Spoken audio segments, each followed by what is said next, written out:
a vida do empreendedor no Brasil. Começando pelo deputado, eu quero saber, deputado, qual é o grande desafio hoje do empreendedor no Brasil? Se livrar da burocracia. Eu não tenho dúvida de que isso é uma questão central entre tantas enfrentadas pelo empreendedor. É lógico que você pode falar também do crédito, a possibilidade de acesso, como desdobramento disso, acesso ao mercado, mas o primeiro ponto que eu destacaria é esse. Nós temos à frente do Brasil Competitivo, ela que acabou instituindo quase que um conceito que é importante porque significa um desafio a ser enfrentado, que é um conceito de custo Brasil. Custa muito no Brasil empreender, custa muito no Brasil produzir. A frente tem se dedicado a alguns temas e eu destaco 3 deles para a gente poder colocar aqui na roda e ouvir a todos aqui, me permitam, Nelson. Primeiro, a necessidade de simplificação das medidas do governo e isso rima com digitalização, né? Nós temos discutido isso, temos discutido políticas públicas do governo federal, dos governos do estado, para que isso possa tornar a vida do empreendedor, do contribuinte, do consumidor, muito mais fácil. Uma segunda questão que eu acho chave é um desafio que o Brasil tem tido. E aí eu relato em 1 minuto aqui uma experiência. Em muitas cidades eu chego, o prefeito diz o seguinte: Arnaldo, eu preciso de uma empresa aqui, porque eu preciso gerar emprego, nós estamos precisando de mais postos de trabalho. Eu chego nas empresas dos municípios e ouço eles dizerem: nós temos vagas e não encontramos pessoas qualificadas para preencher essas vagas. Então, um dizendo que precisa de oportunidade e outro dizendo que tem oportunidade, mas não consegue preenchê-la. Isso fez com que nós também definimos o segundo foco da frente do Brasil Competitivo, que rima com a questão do empreendedorismo, que é fortalecer o ensino técnico e profissionalizante no Brasil, técnico e tecnológico.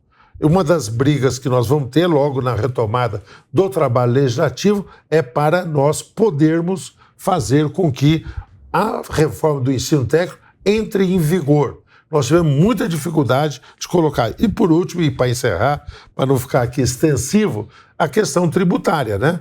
Nós, daqui a pouco, nós temos grandes especialistas nisso. Você próprio, Nelson, acompanha isso muito de perto. Nós tivemos o passo da reforma tributária, comemoramos, mas queremos garantir agora na regulamentação cuidados e força ao empreendedor.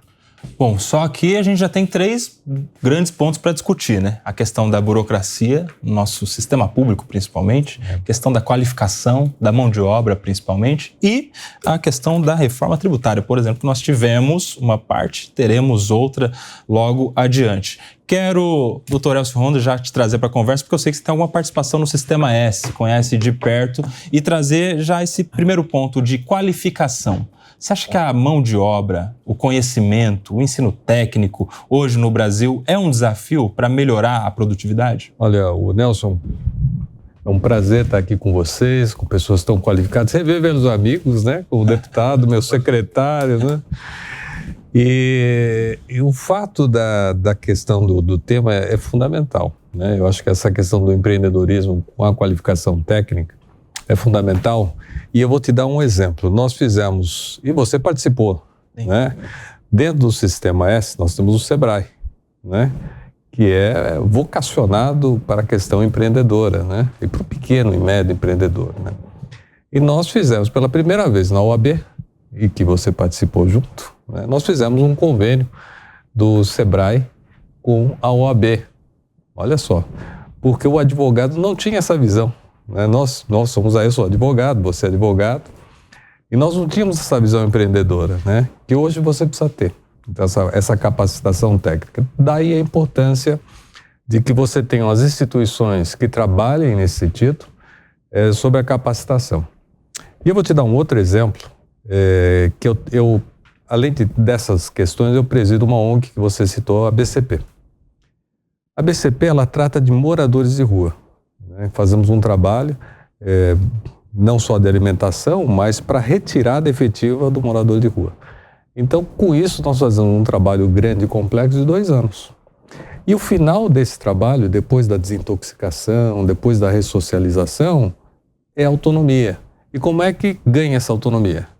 o empreendedorismo. Então nós temos, por exemplo, convênios com o SESI, com o SENAI, com o SEBRAE, com o SENAR da Agricultura, onde damos a capacitação e entregamos para as vagas sociais de empresas.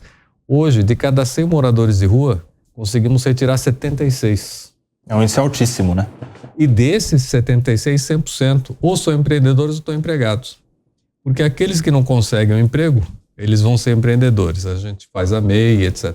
Então, a saída é essa. Então, eu creio que o Sistema S, todo o sistema, o Arnaldo conhece bem o Sistema S, ele é muito próprio para isso. Então, tanto o SEBRAE, quanto o SESI, quanto o SENAI, o SENAR fazem essa capacitação, o SENAC, e é fundamental para o empreendedorismo brasileiro. Fruto até da nossa parceria que fizemos com a OAB e que o Nelson até foi um grande incentivador pelo interior aí do estado de São Paulo, levando ao jovem advogado, né, nas nossas subseções.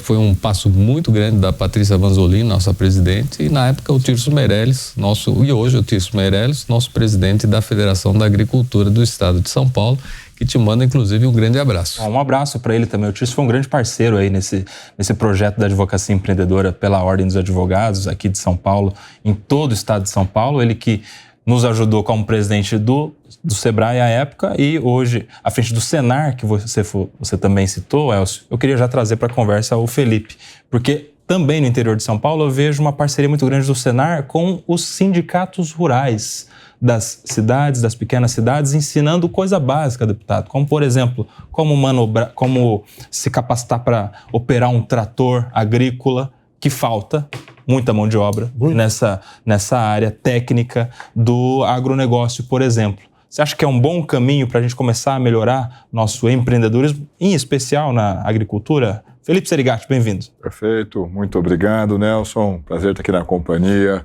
Deputado Arnaldo, doutor Ronda, Sávio, muito bom estar aqui com vocês. De fato, tem diversos caminhos para percorrer essa trajetória chamada empreendedorismo. A qualificação de mão de obra é algo fundamental, sem dúvida alguma. Mas, gente, vamos voltar um pouquinho aqui. Deputado, olha a importância de diversas iniciativas para facilitar a vida do empreendedor. Isso vale também todo o suporte do SENAR, do SEBRAE. Imagina um empreendedor estivesse lá com uma ideia há 10 anos. Ele está lá em 2014. O que esse empreendedor viu ao longo desse período? Ele passou por uma fortíssima recessão, 14, 15, 16. Passou por uma lenta recuperação que ele estava começando a colocar a cabeça para fora d'água e dizendo, opa, acho que agora vai dar certo, minha ideia é boa, funciona. Só precisava ali um vento um pouco mais favorável e veio a pandemia. E a pandemia dá aquela amassada e ainda tem muitos empresários, grandes, pequenos, que já tinham um negócio consolidado, que estava tentando sua primeira tentativa nesse mercado, ainda tendo que digerir todos os espólios que a pandemia gerou. Então vamos lá, o desafio é grande, é para todo mundo, mas de fato tem alguns setores que conseguiram passar de uma maneira mais suave por todas essas turbulências, e o agronegócio com certeza é uma delas. E aí, o caminho então do agronegócio está suave, está garantido, está completamente pavimentado? É óbvio que não. E uma das grandes gargalos é justamente mão de obra qualificada. O universo agro aumentou fortemente sua produtividade, incorporou tecnologia. Naturalmente, a tecnologia demandava uma mão de obra com maior qualificação. Essa mão de obra mais qualificada demandava um contrato de trabalho mais formal, salários maiores, sensacional. Então, o que a gente chama aí de quase que desenvolvimento econômico. No entanto, muitas vezes, esse investidor, esse empresário rural, vai ao mercado, tenta buscar esse profissional, não tem problema. Vamos então pegar o profissional existente, vamos treiná-lo aqui na nossa unidade produtiva. Como é que se faz isso? E aí o suporte de instituições, como as que vocês descreveram, é fundamental. Porque a mão de obra existe, o posto, a vaga de trabalho, ela existe, nós temos que fazer que o atributo de ambos sejam compatíveis. E esse esforço vale para todo mundo. Muito interessante, Sávio. Nessa linha eu quero te fazer uma pergunta. Você acha que em algum momento a gente falhou no incentivo, na aposta do ensino básico inicial e depois no ensino técnico? Porque há alguns anos a gente começou a ouvir de que todo mundo tem que ter acesso à universidade. E aí a gente teve um boom de universidades, o advento do ensino à distância aí muito presente, e conseguimos, de alguma maneira, democratizar, sim, o acesso às universidades. Mas agora a gente tem muitos formados em diversas áreas, advogados, engenheiros e tal, às vezes em mercados saturados, na odontologia também, por exemplo, e faltando mão de obra técnica. Será que faltou equilibrar, Otávio? Com certeza. Acho que contando um pouco também, né, do histórico, né, até um pouco da história, assim como o deputado trouxe, né, um pouco do seu ambiente de causa, né, e caso aí na política, eu percebi que no ensino fundamental, por exemplo, ensino médio, hoje a educação não trata isso como um assunto tão relevante quanto deveria. Aí já começamos, né, com alicerce sem uma estrutura muito bem definida. O ensino técnico, inclusive, parte da minha história foi no ensino técnico, então sei do valor que isso tem, né? O ensino técnico nos dá a condição de, inclusive, disciplinas focadas, né, em empreendedorismo. A gente tem isso, né? Eu vim do Mato Grosso, sei muito bem o caso que isso traz, né, como um valor agregado àquele estudante, aluno que vai sair do ensino técnico, que hoje são os IFs, né, no Brasil todo, e antigamente os serviços técnicos, né, de escolas técnicas. No Mato Grosso nós temos bastante, com foco em agro, inclusive, né, uma bem conhecida, o Instituto Federal de São Vicente, que hoje deve ser uma das maiores instituições em termos de área, de volume de área do mundo, né. Então, esse acompanhamento do aluno, né, desde um ensino fundamental, médio, ensino técnico, às vezes em conjunto, com certeza faz muita falta para quando a gente vê a oportunidade desse jovem depois formado, né, mesmo com o técnico, estar no mercado de trabalho. Mas indo para a universidade, essa defasagem ainda continua. E eu enfrentei isso também.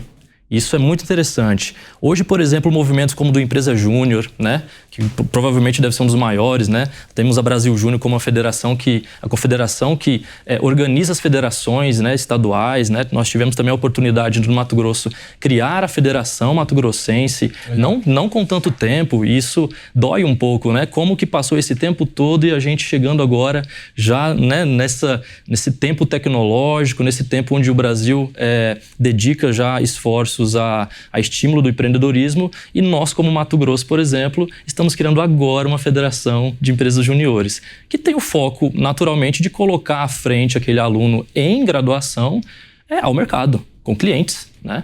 Fundamos a empresa Júnior de Agronomia lá também. Então, junto à federação, esse trabalho para os alunos de agronomia ocorreu com um universo onde professores tinham horas específicas dedicadas àquele trabalho. Então, a sua pergunta original, sim, nós estamos com esse problema ainda na universidade. Não é todo mundo que vai para a universidade por foco, por oportunidade, mas dando 3 passos atrás, nós temos uma defasagem com certeza no sistema público e particular de ensino fundamental e médio, né? Que é a falta dessa linha temática, né, de empreendedorismo que traz consigo uma série de outros fatores, como segurança em relação à qualidade de gestão financeira daquela pessoa e família, né? Você começa a entrar em outras vias de discussão e certamente nós teríamos aqui um bom período, né, para fazê-la.